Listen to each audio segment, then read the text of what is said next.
नमस्ते दोस्तों, आशा है आप सब स्वस्थ और बहुत अच्छे होंगे। इस वीडियो में हम कुछ नया सीखेंगे।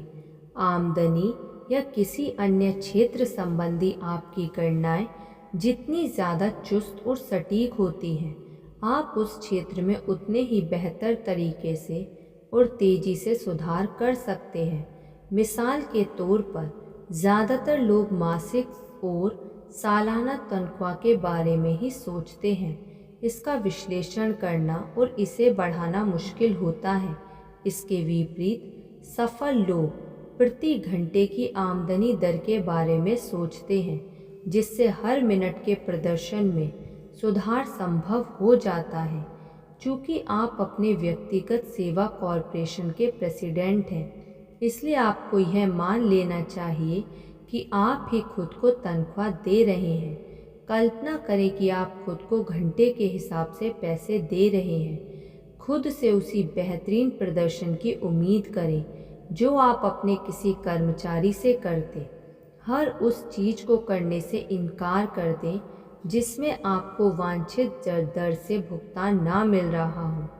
अगर आप दीर्घकालीन आर्थिक लक्ष्य तय करते हैं, तो आपका पहला कदम सटीकता से यह तय करना है कि आर्थिक संदर्भ में आज आपकी नेटवर्थ कितनी है। अगर आपका लक्ष्य 1 साल में मिलीनियर बनना है, तो आपको सटीक गणना करनी चाहिए कि आपके पास आज की तारीख में कितनी दौलत है। ज़्यादातर लोग इस गणना में गलती या बेईमानी कर देते हैं। आपकी सच्ची नेटवर्थ वह धनराशि होती है जो संपत्ति में से कर्ज घटाने पर बचती है।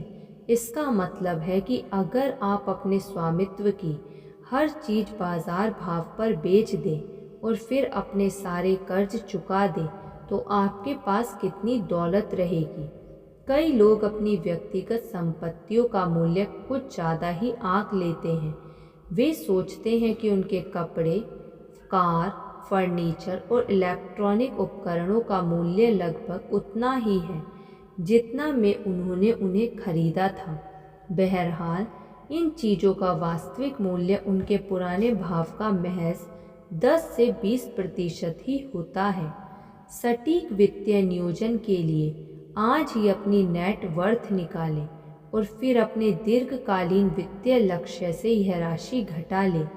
बची धनराशि को उतने वर्षों का भाग दे दें जितने वर्षों में आप उस वित्तीय लक्ष्य को हासिल करना चाहते हैं।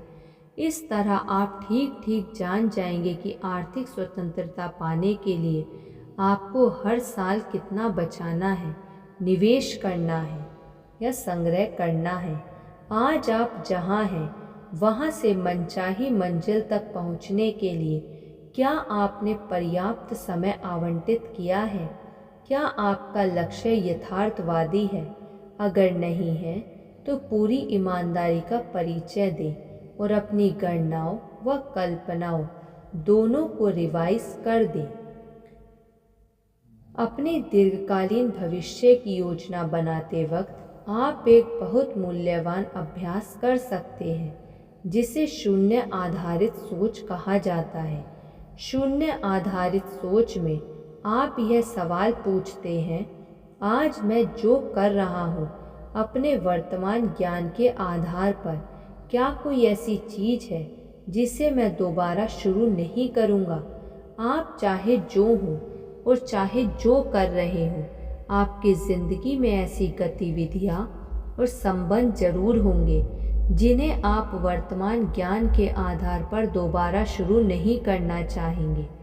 अगर आप अतीत में लिए गए निर्णयों से खुद को रोके रखेंगे, तो जिंदगी में तरक्की नामुमकिन रहेगी, तो मुश्किल ज़रूर हो जाएगी। अगर आपकी ज़िंदगी में कोई ऐसी चीज़ है जिसे आप आज दोबारा नहीं करेंगे, तो आपका अगला सवाल यह होना चाहिए, आप उसे कैसे और कितनी जल्दी छोड़ सकते हैं। व्यवसायिक और व्यक्तिगत दोनों क्षेत्रों में लोगों के प्रति शून्य आधारित सोच लागू करें। क्या कोई ऐसा संबंध है जिसे आप अपने वर्तमान ज्ञान के आधार पर दोबारा नहीं बनाएंगे? क्या कोई ऐसा व्यक्ति है जिसके साथ या जिसके लिए आप आज काम कर रहे हैं लेकिन दोबारा उसके साथ जुड़ना नहीं चाहेंगे? इन सवालों का जवाब देते वक्त पूरी तरह ईमानदार रहें। अपने कार्य जीवन और करियर के हर पहलू की जांच करें। क्या आप ऐसी नौकरी कर रहे हैं जिसे आप वर्तमान ज्ञान के आधार पर दोबारा नहीं करना चाहेंगे? क्या आपके बिजनेस या काम का कोई ऐसा पहलू है जिसे आप दोबारा नहीं करना चाहेंगे? क्या आपके बिजनेस में कोई ऐसी गतिविधि, प्रोडक्ट, सेवा या खर्च है जिसे अपने वर्तमान ज्ञान के आधार पर आप दोबारा नहीं करेंगे, बशर्ते आपको यह मौका मिले? लोगों और कामों के बाद अपने निवेशों पर गौर करें। क्या समय, धन या भावना का कोई ऐसा निवेश है जिसे आप अपने वर्तमान ज्ञान के आधार पर आज नहीं करेंगे? अगर जवाब हाँ है, तो आप इससे बाहर कैसे निकल सकते हैं और कितनी जल्दी? मेरा एक अच्छा दोस्त है जो हाई स्कूल और यूनिवर्सिटी में गोल्फ खिलाड़ी था। कुंवारेपन में वह हफ्ते में कई बार गोल्फ खेलता था। उसकी पूरी जिंदगी गोल्फ पर केंद्रित थी, यहाँ तक कि वह जाड़े में दक्षिणी इलाकों में पहुँच जाता था जहाँ गोल्फ कोर्सों पर बर्फ नहीं जमती थी। बाद में उसने एक बिजनेस शुरू किया, शादी की और उसके बच्चे हुए, लेकिन वह अब भी हफ्ते में कई बार गोल्फ खेलने के शिकंजे में फंसा था। अंततः गोल्फ में बहुत ज़्यादा समय लगाने से उसका बिजनेस, विवाहित जीवन और बच्चों के साथ उसके संबंध प्रभावित होने लगे। जब तनाव बहुत बढ़ गया तो उसने अपनी गतिविधियों के बारे में शून्य आधारित सोच का इस्तेमाल किया।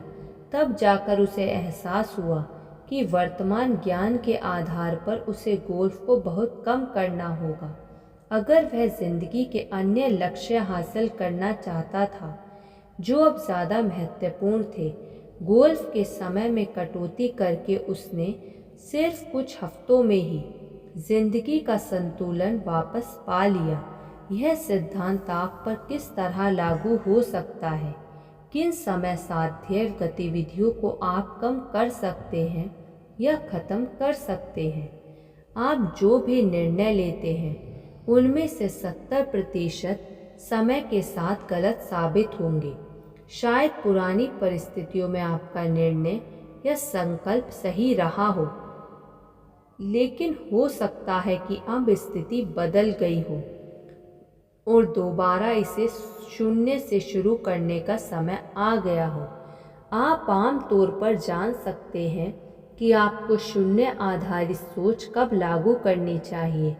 प्रिया, यह बहुत तनावपूर्ण स्थिति होती है जब भी कोई चीज़ ऐसी होती है जिसे आप अपने वर्तमान ज्ञान के आधार पर दोबारा शुरू नहीं करना चाहेंगे, तो आपको लगातार तनाव, चिढ़ और क्रोध का अनुभव होता रहता है। धन्यवाद। ऐसी और वीडियो सुनने के लिए आप इस चैनल को सब्सक्राइब कर लीजिए और इस वीडियो को लाइक कर दीजिए। धन्यवाद।